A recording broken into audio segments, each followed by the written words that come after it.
Très bien. Décomposons maintenant comment calculer la limite d'une fonction polynomiale, étape par étape. Premièrement, qu'est-ce qu'un polynôme?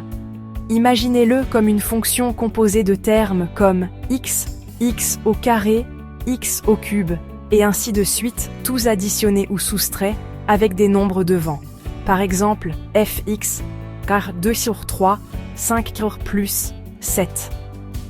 Maintenant, quand on vous demande de trouver la limite d'un polynôme lorsque x approche une certaine valeur, voici la meilleure partie. Les polynômes sont super faciles à manipuler. Vous n'avez pas besoin d'astuces compliquées ou d'étapes tordues.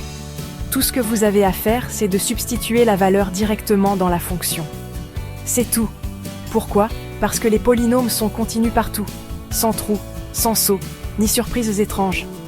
Essayons un exemple.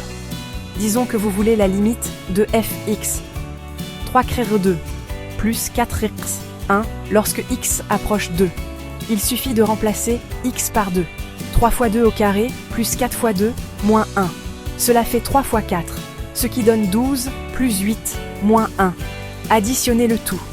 12 plus 8 font 20, moins 1 vous donne 19. Donc, la limite lorsque x approche 2 de fx est juste 19. Facile, n'est-ce pas? La même règle fonctionne quel que soit le nombre que vous approchez. Même s'il était négatif ou une fraction, il suffit de le substituer. Et si jamais vous voyez un polynôme de très haut degré, comme x à la puissance 5 ou plus, pas de panique. Le processus est exactement le même. Alors, chaque fois que vous voyez un polynôme et une limite, rappelez-vous, il suffit de substituer et de simplifier.